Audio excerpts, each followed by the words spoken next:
الحمد للہ والصلاة والسلام علی رسول اللہ اما بعد۔ امام بخاری کہتے ہیں ہمیں بیان کیا محمد نے، وہ کہتے ہیں ہمیں بیان کیا حجاج نے، وہ کہتے ہیں ہمیں بیان کیا جریر نے حسن سے، وہ کہتے ہیں ہمیں بیان کیا جندب بن عبداللہ نے فی ھذا المسجد، اس مسجد کے اندر، وما نسینا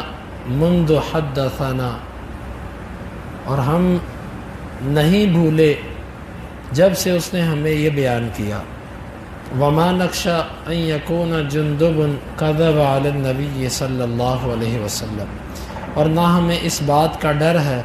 کہ جندب رضی اللہ عنہ نے اللہ کے نبی صلی اللہ علیہ وسلم پر جھوٹ باندھا ہوگا۔ وہ کہتے ہیں کہ رسول اللہ صلی اللہ علیہ وسلم نے فرمایا کان فی من کان قبلکم رجل بہ جرح، پہلے لوگوں میں سے ایک آدمی تھا، اس کو زخم تھا، فجازع، پس اس زخم نے اس کو تکلیف دی اور اس نے اس پر واویلا کیا، فاخذ سکینہ، اس نے چھری پکڑی، فحز بہ یدہ، چھری کے ساتھ اپنے ہاتھ کو کاٹ دیا،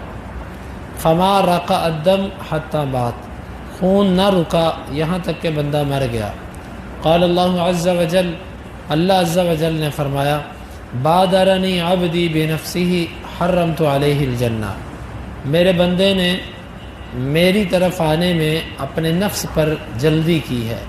میں نے اس کے اوپر جنت کو حرام کر دیا۔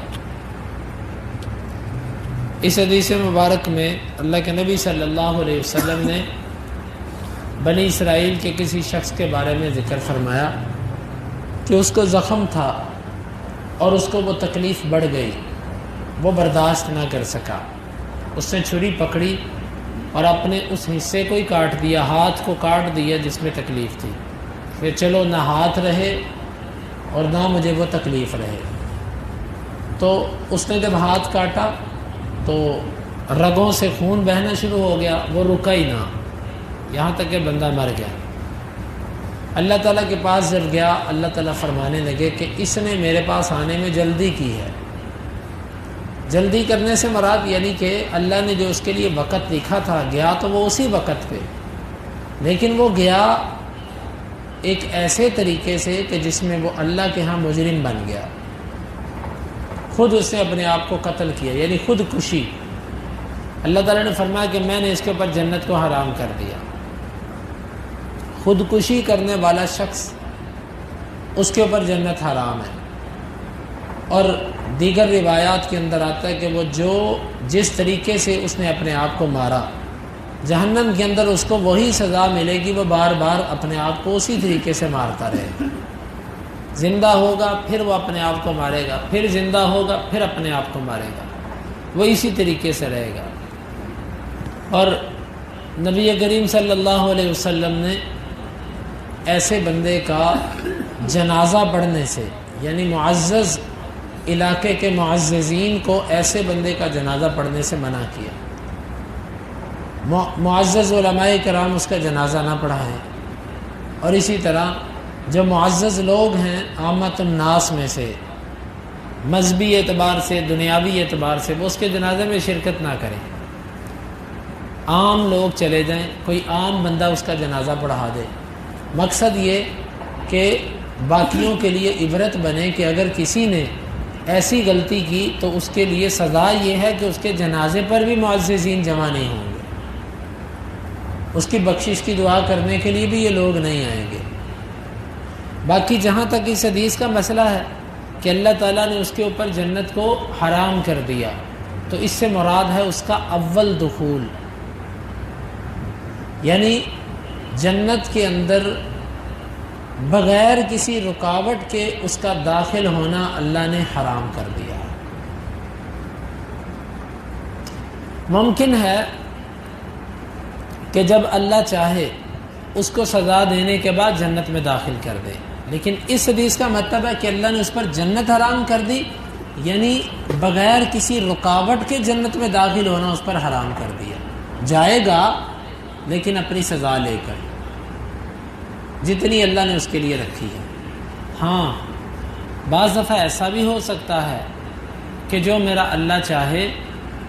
ویسا ہو جائے۔ مثلا بعض دفعہ کسی جرم کی ایک سزا ہوتی ہے کہ اس جرم کی سزا یہ ہے، جو بھی یہ جرم کرے گا اس کو یہ سزا ملے گی، جو بھی یہ جرم کرے گا اس کو یہ سزا ملے گی۔ لیکن بعض دفعہ کوئی بندہ جرم کرتا ہے، اس کو اس کی دیگر نیکیوں کی وجہ سے، دیگر اعمال کی وجہ سے، دیگر معاملات کی وجہ سے اللہ تعالیٰ اپنے خاص فضل و کرم سے اس جرم سے اس کو معافی دے دیتا ہے۔ کیونکہ حدیث کے اندر آتا ہے، قرآن مجید میں اللہ نے فرمایا کہ ان اللہ لا یغفر ان یشرک بہ، اللہ شرک کے علاوہ کسی کو معاف نہیں کرے گا۔ اس کا کیا مطلب ہے؟ جس نے شرک نہیں کیا، اس کے عقیدے میں توحید ہے، اللہ اس کو چاہے تو معاف کر سکتا ہے، چاہے تو۔ لفظوں پر غور کیجئے، وَيَغْفِرُ مَا دُونَ ذَلِكَ لِمَن يَشَاءُ، اس کے علاوہ وہ جس کو چاہے معاف کر سکتا ہے۔ چاہنے سے دھوکہ نہیں کھانا چاہیے کہ جی میں تو توحید والا ہوں، میرے عقیدے میں شرک نہیں ہے، لہذا میں خودکشی بھی کر لوں گا تو اللہ مجھے معاف کر ہی دے گا نا۔ لِمَن يَشَاءُ، جس کے لیے وہ چاہے۔ اب پتہ نہیں وہ میرے لیے چاہے گا کہ نہیں چاہے گا، ہاں وہ معاف کرے گا، لیکن کب؟ کتنا عرصہ جہنم میں پھینک کے؟ وہاں پر تو سورج چاند نہیں ہوں گے، وہاں پر تو زمانے نہ ختم ہونے والے ہوں گے، موت ختم ہو جائے گی وہاں پر۔ کتنا عرصہ جہنم کے اندر رہے گا اور پھر نکالا جائے گا، کوئی پتہ نہیں۔ اور جو بندہ یہ کہتا ہے کہ چلو بالآخر تو میں جنت میں چلا ہی جاؤں گا نا، اس کے لیے یہ گزارش ہے کہ وہ دنیا میں صرف 30 سیکنڈ گھڑی پر دے کر 30 سیکنڈ ایسے آگ کے اوپر ہاتھ رکھ دے، پھر وہ اپنے آپ کو دیکھے کہ اس میں کتنی طاقت ہے، کتنی برداشت ہے اس میں، کہ وہ کہتا ہے کہ میں بالآخر جنت میں چلا تو جاؤں گا نا۔ تو یہ چیز یاد رکھیے، اس حدیث کو اچھی طرح سمجھیں۔ فقہ الحدیث اس میں یہ ہے کہ اس پر اللہ نے جنت حرام کر دی، یعنی اول دخول اس پر حرام ہے، بغیر رکاوٹ کے وہ جنت میں نہیں جا سکتا سب سے پہلے۔ دوسری بات، جنت میں اگر وہ جائے گا تو کب جائے گا کوئی پتہ نہیں۔ ہاں کبھی ایسا بھی ہو سکتا ہے کہ اللہ تعالیٰ اس کو بغیر کسی رکاوٹ کے بھی سیدھا جنت میں بھیج دے، لیکن ایسے کے بارے میں کوئی پتہ ہی نہیں ہے کہ اللہ کی مشیت کے اندر کون کون لوگ ہیں، اس کا پتہ ہی کوئی نہیں۔ تو اس لیے یہ ضروری ہے کہ ہم اس حدیث مبارک کو سمجھیں، اور اس حدیث مبارک کے اوپر یعنی کہ لوگوں کے اندر جو عام طور پر اس میں کاہلی سستی پائی جاتی ہے، تھوڑے سے معاملات پہ خودکشی کر لی، بلکہ ایک حدیث کے اندر یہ بھی آتا ہے کہ ایک شخص نے اپنے ایک عضو کو ضائع کیا، اپنے ایک عضو کو ضائع کیا، پھر اللہ کے نبی صلی اللہ علیہ وسلم کو وہ ملا خواب کے اندر، تو اس نے کہا کہ اللہ تعالیٰ نے مجھے معاف تو کر دیا، لیکن اللہ تعالیٰ نے یہ کہا کہ یہ جو حصہ تو عضو اپنا خود ضائع کر چکا ہے نا، یہ اب ہم تمہارا دوبارہ ٹھیک نہیں کریں گے۔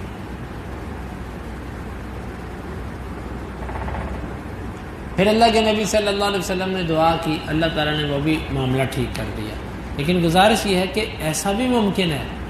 کہ جنت کے اندر جائے لیکن اس کی وہ نشانی باقی رہ جائے، جس طرح کہ آخری جنتی جو جنت میں جائیں گے ان کو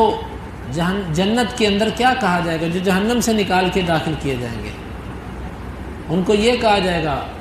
اتقاء من النار، آگ کے قیدی، آگ کے آزاد کردہ قیدی، اور ان کے اوپر ایک نشانی ہوگی جس کو جنتی دیکھیں گے اور کہیں گے یہ تو جہنم سے نکل کے آیا۔ جس طرح ہم اپنے معاشرے کے اندر کسی بندے کے اوپر ایسی نشانی دیکھتے ہیں کہ وہ نشانی اس کی کمزوری اور اس کے ایک بدنامی کی طرف اشارہ کر رہی ہوتی ہے، پھر اللہ تعالیٰ سے وہ دعا کریں گے، اللہ تعالیٰ ان کو بالآخر وہ بھی ختم کر دے گا۔ لیکن یہ بات ہے کہ ایک دفعہ